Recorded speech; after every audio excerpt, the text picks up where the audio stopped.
The naked man lived among the tombstones, screaming and cutting himself with sharp stones until blood poured down his body. No chains could hold him because he had the strength of multiple men. When people came near the graveyard, they heard him howling like an animal through the night. But the most terrifying part was this: he wasn't alone in his own body. This is the true story of the most dramatic deliverance in the Bible, the man called Legion. If you want to hear more incredible true stories from history that will blow your mind, do yourself a favor right now. Smash that subscribe button and hit the notification bell. It costs you nothing and it helps this channel bring you amazing content like this. Now let's dive into one of the most shocking encounters Jesus ever had. Our story takes place around 30 AD in a region on the eastern shore of the Sea of Galilee. This area was called the Decapolis, which means 10 cities. It was a predominantly Gentile region, meaning most people living there weren't Jewish. They worshipped Greek and Roman gods. They ate pork and other foods that Jewish people avoided. They lived differently than the Jewish communities across the lake. In this region, there was a particular area with caves and tombs carved into rocky hillsides. This was the local cemetery, a place where dead bodies were laid to rest. According to Jewish law and custom, cemeteries were unclean places. Dead bodies made a person ceremonially unclean. So graveyards were places people avoided, unless they were burying someone. But in this cemetery lived a man. Not just any man, but someone who had become the terror of the entire region. Nobody knew his real name. Nobody remembered what he used to be like before the darkness took over. All they knew was the horror he had become. This man was possessed by demons. Not just one demon, but many. He had completely lost control of his own body and mind. The demons controlled him, driving him to do things no human would naturally do. He lived naked among the tombs. He had no shame, no dignity left. Day and night, he wandered through the graveyard and the nearby hills. His screams echoed through the valleys, terrifying everyone who heard them. But the worst part was what he did to himself. He would take sharp stones and cut his own flesh. Blood would run down his arms and legs as he mutilated himself. The pain seemed to mean nothing to him, or maybe the demons wanted him to suffer. The local people had tried to help him many times over the years. They had attempted to restrain him with chains and shackles on his feet. Iron chains were wrapped around his wrists and ankles. Guards watched him to make sure he didn't escape. But every single time, something impossible happened. With supernatural strength, the man would tear the chains apart. The iron shackles would snap like they were made of clay. The guards would run in fear as he broke free. No one could subdue him. No one could control him. He was too strong, too violent, too far gone. So eventually, people just gave up. They avoided the cemetery completely. They warned their children never to go near that area. Travelers who didn't know about the demon-possessed man would sometimes hear the screaming and flee in terror. The man had become a living nightmare, trapped between the world of the living and the dead. He lived in tombs meant for corpses. He was alive, but not really living. He was a human being, but had lost his humanity. He was a prisoner in his own body. Imagine what that was like for him. Somewhere deep inside, the real person was still there, but he was buried under the control of these evil spirits. He couldn't speak his own words. He couldn't control his own actions. He couldn't stop hurting himself. He was forced to watch as demons used his body like a puppet. Day after day, year after year, he existed in this torment. No hope of rescue, no possibility of freedom. Everyone had given up on him. He was considered a lost cause, beyond help, beyond saving. Meanwhile, across the Sea of Galilee, Jesus had been teaching and performing miracles. He had healed the sick, cast out demons, and even calmed a storm. Crowds followed him everywhere, amazed by his power and authority. One day, Jesus told his disciples they were going to cross to the other side of the lake. They got into a boat and started rowing across. During the journey, a fierce storm arose. waves crashed over the boat, threatening to sink it. The disciples were terrified, but Jesus was asleep in the back of the boat. They woke him in panic, and Jesus stood up and commanded the wind and waves to be still. Immediately, the storm stopped. The sea became perfectly calm. The disciples were amazed and asked each other, "Who is this man, that even the wind and waves obey him?" They reached the other side of the lake in the region of the Gerasene. As soon as Jesus stepped out of the boat onto the shore, something happened. From the tombs in the nearby hills, the demon-possessed man came running toward him. The disciples must have been terrified. Here came this wild man, naked, covered in cuts and scars, screaming as he ran. But notice something important.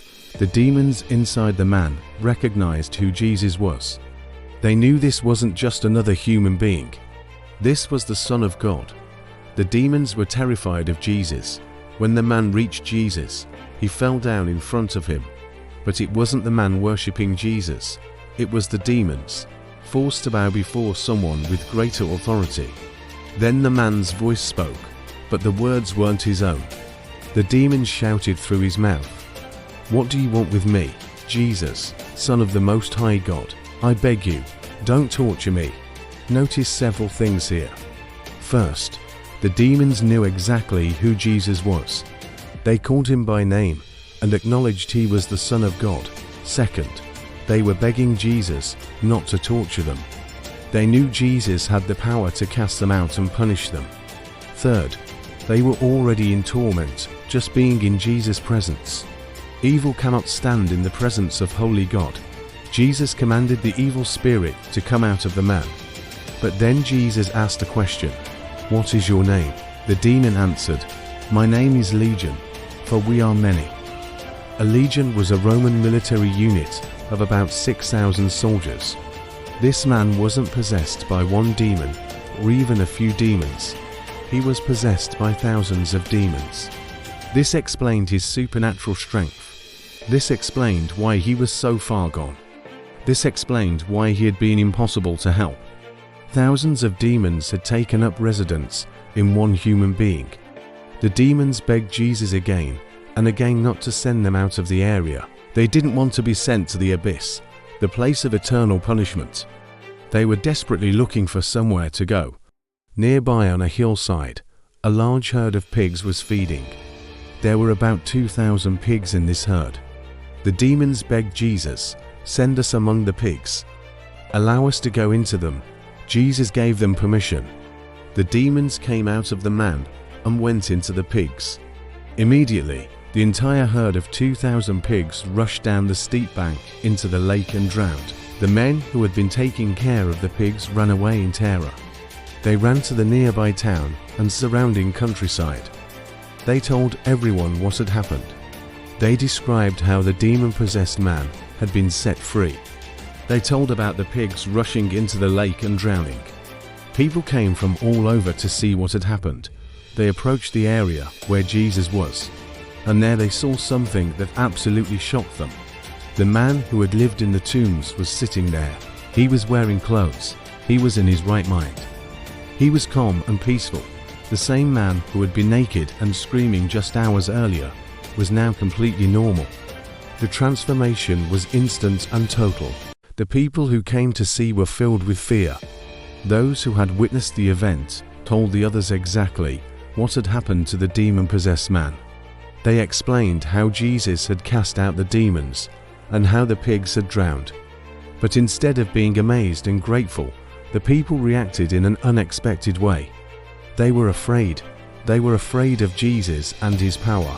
They were probably also upset about losing 2,000 pigs, which represented a massive financial loss. So they began to plead with Jesus to leave their region. Think about that for a moment. Jesus had just performed the most incredible miracle. He had freed a man from years of torment. He had restored someone everyone had given up on. He had demonstrated power over the forces of evil. And the people's response was, "Please go away." This shows us something important about human nature. Sometimes people are more concerned about their comforts and their money than about miraculous transformation. The loss of the pigs mattered more to them than the liberation of a human being. As Jesus was getting into the boat to leave, the man who had been freed from demons came to him. The man begged Jesus to let him come along. He wanted to go with Jesus. He wanted to stay close to the one who had saved him. He probably felt that being with Jesus was the safest place to be. After years of torment, he had finally found freedom, and he didn't want to lose it. But Jesus said no. Jesus told him, "Go home to your own people and tell them how much the Lord has done for you, and how he has had mercy on you." This was a different instruction than Jesus usually gave. Often when Jesus healed people, he told them not to tell anyone. But this time, Jesus told the man to go and tell everyone. Why the difference? Because this was Gentile territory, not Jewish territory. In Jewish areas, if Jesus' fame spread too quickly, it would attract crowds who wanted to make him an earthly king. But in this Gentile region, that wasn't a concern. Here, Jesus wanted the story spread far and wide, so the man obeyed. He went away and began to tell people in the Decapolis, the region of the 10 cities, about what Jesus had done for him. And everyone who heard his story was amazed. Can you imagine his testimony? He would have walked into towns where people knew him as the crazy demon-possessed man from the tombs. They would have been shocked to see him clothed and in his right mind. He would tell them, "I was trapped in darkness 4 years, living among the dead, cutting myself, controlled by thousands of demons. But Jesus set me free." With just a word, he commanded the demons to leave, and they had to obey. I am free because of him. That kind of testimony is powerful because it's undeniable. People had seen what he was before. Now they could see what he had become. The transformation was the proof. Let's think about what this man experienced. 4 years, possibly many years, he had been imprisoned in his own body. He had watched helplessly as demons controlled him. He had felt the pain of cutting himself, but couldn't stop. He had heard himself screaming, but couldn't control his voice. He had been isolated from family, friends, and community. He had lost his home, his dignity, his identity. He had been reduced to living like an animal among corpses. Then in one moment, everything changed. Jesus spoke, and the demons had to leave. Suddenly, the man's mind was clear. His thoughts were his own. His body was under his control. The voices in his head were gone. The compulsion to hurt himself was gone. The supernatural strength that came from the demons was gone. But he didn't need it anymore. He was himself again. For the first time in years, he could think clearly, speak clearly, and act according to his own will. The relief must have been overwhelming. Imagine being trapped in a nightmare 4 years and suddenly waking up. Imagine being a prisoner and suddenly being released. Imagine being sick 4 years and suddenly being completely healed. That's what this man experienced, but multiplied 1,000 times. No wonder he wanted to stay with Jesus.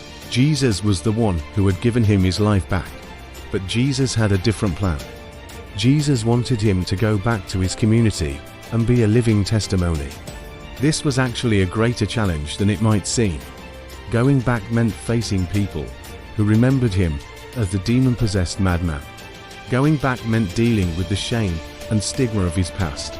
Going back meant answering questions about what had happened. It would have been easier to leave and start fresh somewhere new, where nobody knew his history. But Jesus sent him back to the people who knew him, because those were the people who would be most impacted by his transformation. Those were the people who could verify that the miracle was real. Those were the people who needed to hear about Jesus. The man obeyed, and his obedience bore fruit. The Gospel of Mark tells us that all the people were amazed at his testimony. His story prepared the region for Jesus' later ministry there. When Jesus returned to the Decapolis region sometime later, people brought the sick to him for a healing. They had heard the testimony of the man who was set free from demons. One transformed life became a catalyst for many others to seek Jesus. Now let's talk about what we can learn from this incredible story. First, No one is beyond hope. This man was considered the worst case imaginable. Possessed by thousands of demons, living among the dead, unable to be restrained or helped. Everyone had given up on him, but he wasn't beyond Jesus' reach. If Jesus could free this man, then no situation is too hopeless for Jesus to handle. Second, demons are real, but Jesus has complete authority over them.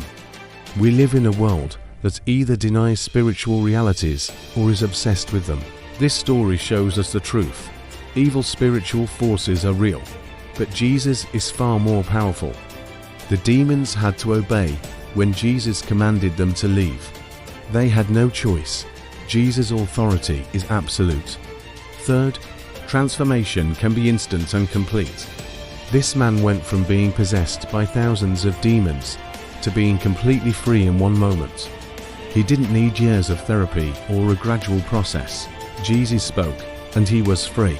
This doesn't mean all healing is instant, but it shows that Jesus has the power to transform a life completely in a moment. Fourth, our past doesn't define our future. This man had a terrible past filled with darkness and torment, but after Jesus freed him, he had a new future. He became a testimony to God's mercy and power. His past became part of his story, but it didn't determine his destiny. Fifth, Jesus values every individual. The crowd wanted Jesus to leave because they were upset about the pigs, but Jesus crossed a stormy sea specifically to reach this one man. One demon-possessed man living in a cemetery mattered to Jesus. If you ever feel like you don't matter, remember this story. Jesus crossed a lake and calmed a storm to reach one hurting person. You matter to him. Sixth, sharing your testimony is powerful. Jesus told the man to go and tell others what God had done for him. Your story of transformation can impact people in ways that preaching might not. When people see the before and after of your life, it becomes undeniable evidence of God's power. Seventh, Jesus sends us back to the people who knew us before. It would have been easier for this man to start fresh somewhere else, but Jesus sent him back to his own community. Sometimes God calls us to minister to the people who knew us at our worst. They need to see what God has done in our lives. There's another important detail we shouldn't miss in this story. Jesus crossed the Sea of Galilee specifically to reach this one man. Think about the journey Jesus took. He and his disciples got into a boat and started rowing across the lake. During the crossing, a violent storm arose.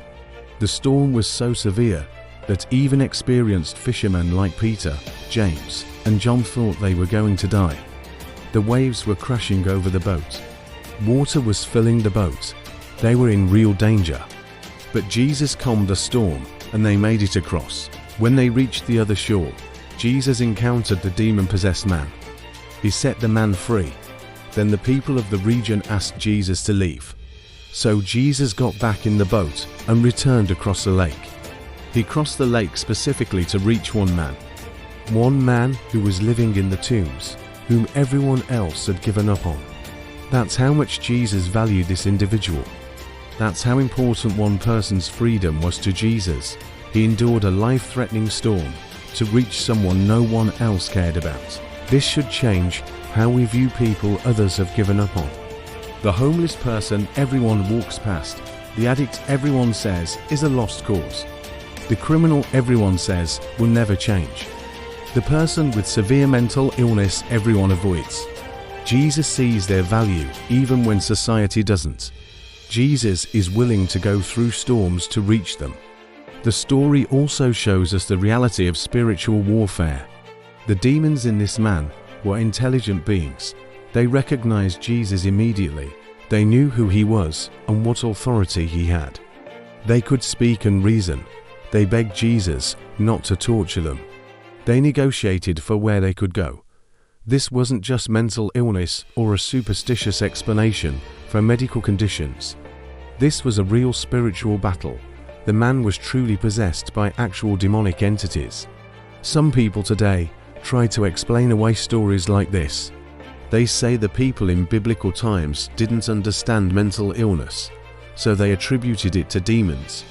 But this explanation doesn't fit the facts. The demons spoke with knowledge the man didn't have. They called Jesus by name and title. They knew they were in the presence of God. When they entered the pigs, the entire herd immediately rushed into the lake and drowned. Pigs don't commit mass suicide naturally.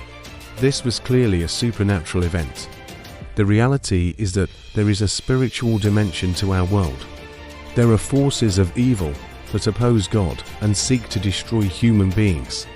But the good news of this story is that Jesus has complete authority over these forces. The demons had to obey him.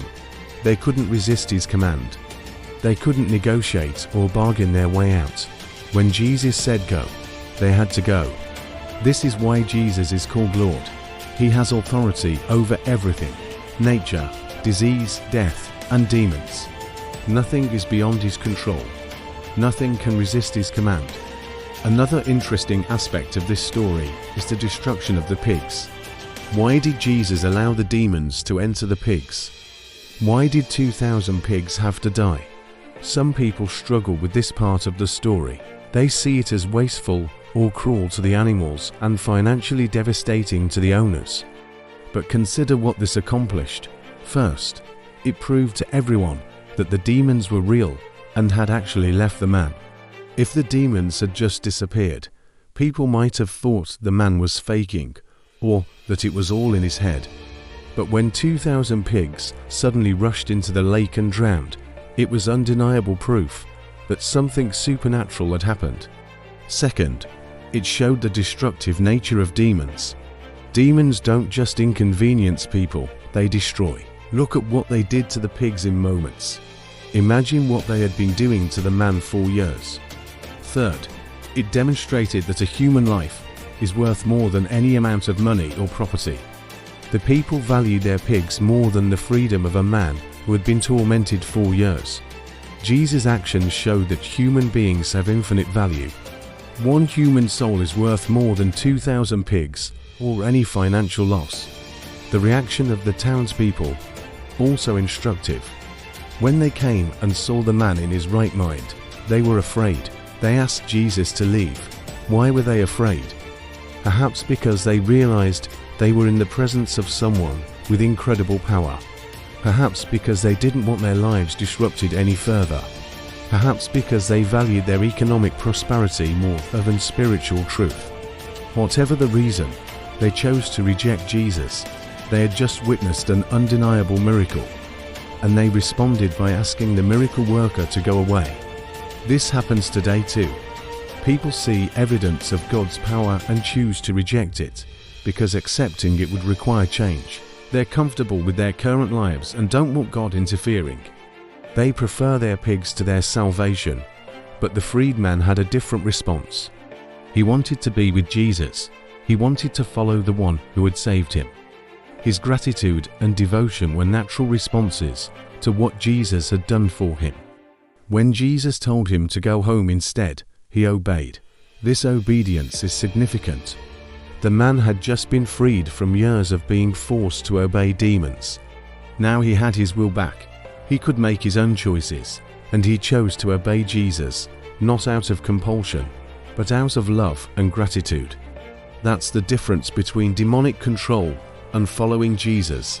Demons enslave and force. Jesus invites and leads. Demons destroy and torment. Jesus heals and restores. Demons take away your humanity. Jesus gives you back your dignity. The man's testimony in the Decapolis was powerful and effective. He became the first missionary to that Gentile region. He prepared the way for Jesus' later ministry there. When Jesus returned to the Decapolis, people were ready to receive him because they had heard the testimony of the man who was set free. In Mark chapter 7, we read that Jesus returned to the region of the Decapolis. People brought a deaf man to Jesus to be healed. Jesus healed him, and the people were amazed. They said, "He has done everything well. He even makes the deaf hear and the mute speak." Later, in Mark chapter 8, a crowd of 4,000 people gathered to hear Jesus teach in this region. They stayed with him for 3 days. Jesus fed them all miraculously with 7 loaves and a few fish. All of this happened in the region where the man who had been freed from demons had been sharing his testimony. His story had prepared the hearts of the people to receive Jesus. One transformed life opened the door for an entire region to encounter Jesus. This shows the power of personal testimony. Sermons are important, teaching is important, but there's something uniquely powerful about hearing someone say, "This is what Jesus did for me." People can argue with theology, people can debate doctrine, but they can't argue with a transformed life. When someone's life has been radically changed, the evidence speaks for itself. The man who had been possessed by Legion became a walking miracle. Everyone who saw him knew what he had been. Everyone could see what he had become. The transformation was the message. Today, we live in a world that still needs to hear stories of transformation. People are still bound by different kinds of chains. Some are addicted to drugs or alcohol. Some are trapped in destructive patterns of behavior. Some are tormented by mental and emotional struggles. Some are enslaved to sin in various forms. Many feel like they're too far gone, too broken, too damaged to be fixed. The story of Legion tells them otherwise. If Jesus could free a man possessed by thousands of demons, he can free anyone from anything. No addiction is too strong. No sin is too great. No person is too broken. Jesus has the power to set people free, but freedom requires an encounter with Jesus. The man didn't free himself. He couldn't. He had tried chains and shackles, but nothing worked. His freedom came when Jesus spoke. The same is true for us. We can't free ourselves from the things that bind us. We need Jesus to speak freedom into our lives. We need his power to break the chains. And when Jesus sets someone free, they are truly free. The Bible says, "If the Son sets you free, you will be free indeed." Not partially free, not temporarily free. Truly and completely free. That's what happened to the man called Legion. So how do we apply this story to our lives today? First, if you're struggling with something that seems impossible to overcome, bring it to Jesus. Don't give up. Don't believe the lie that you're beyond help. The man in the tombs was considered beyond help, but Jesus proved otherwise. Second, if you know someone who seems beyond hope, don't write them off. Keep praying for them. Keep believing that Jesus can reach them. Jesus crossed a lake through a storm to reach one man everyone else had given up on. He still pursues the lost and the broken today. Third, if Jesus has transformed your life, share your story. Your testimony might be exactly what someone else needs to hear. The man who was freed from demons became a powerful witness because people knew his before and after. Your story has the same potential impact. Fourth, value people over things. The townspeople valued their pigs more than the freedom of a tormented man. Don't make the same mistake. People are always more important than possessions or money. Fifth, when God calls you to do something, obey even if you don't understand the reasons. The freed man wanted to go with Jesus, but Jesus sent him home instead. He obeyed, and his obedience bore fruit in ways he couldn't have predicted. Sixth, recognize that spiritual battles are real. We don't fight against flesh and blood, but against spiritual forces. This doesn't mean we see demons everywhere, but it means we acknowledge the spiritual dimension of life's struggles. Seventh, trust in Jesus' authority over every situation. The demons had to obey Jesus. The storm had to obey Jesus. Whatever you're facing, Jesus has authority over it. The story of Legion is ultimately a story about the power of Jesus to rescue and restore. It's about hope when everything seems hopeless. It's about freedom when you're trapped. It's about transformation when change seems impossible. The man who lived in the tombs was given a new life. He went from being controlled by demons to being a follower of Jesus. He went from isolation to community. He went from torment to peace. He went from shame to dignity. He went from being a terror to being a testimony. All because Jesus spoke. That same Jesus is alive today. He still has the same power. He still has the same authority. He still cares about individuals who are hurting and bound. And he's still in the business of setting captives free. Maybe you're watching this and you feel like that man in the tombs. Maybe you feel trapped by something you can't control. Maybe you feel like you've lost yourself. Maybe you feel like everyone has given up on you.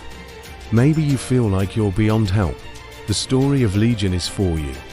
It's a message of hope that no matter how dark your situation is, Jesus can bring light.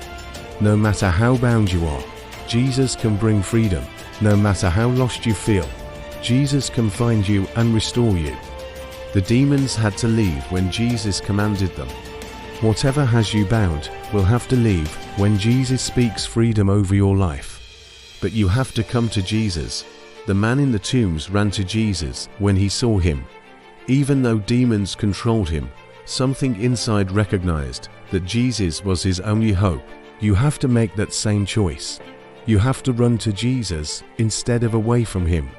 You have to cry out for help instead of giving up. You have to believe that he can and will set you free. And when he does, your life becomes a testimony to his power. Just like the man who was freed from Legion, you become evidence that Jesus is real and that his power can transform any life. Your story becomes a beacon of hope for others who are struggling. Your transformation becomes an invitation for others to encounter Jesus. The man in the tombs thought his life was over. He probably thought he would die in that graveyard, tormented and alone. But Jesus had other plans. Jesus came to rescue him and give him a new purpose. Jesus didn't just free him from demons. He gave him a mission. Go and tell others what God has done for you. The same is true for everyone Jesus sets free. He doesn't just save us from something. He saves us for something. He gives us a purpose and a mission. He turns our mess into a message. He turns our test into a testimony. He turns our pain into purpose. The worst chapter of your life can become the most powerful part of your story. The thing you're most ashamed of can become the thing God uses most powerfully.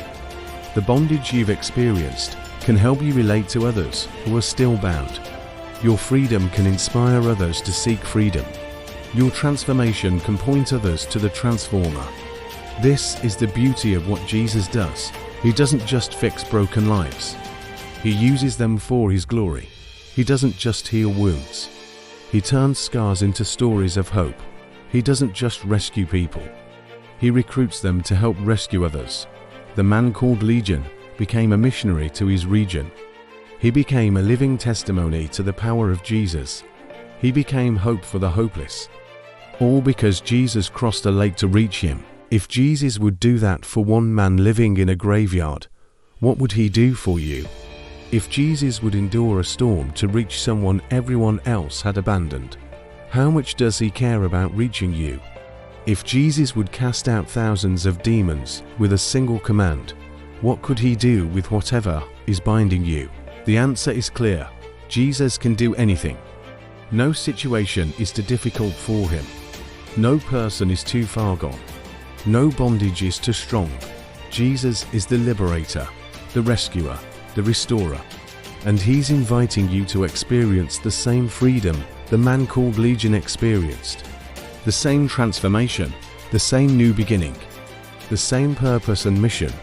All you have to do is come to him. If this story has impacted you, I want to ask you to do something. Hit that like button right now to let me know. Drop a comment below and tell me what part of this story spoke to you most. And if you haven't already, please subscribe to this channel and turn on notifications. We share incredible true stories like this one every week, and you don't want to miss them.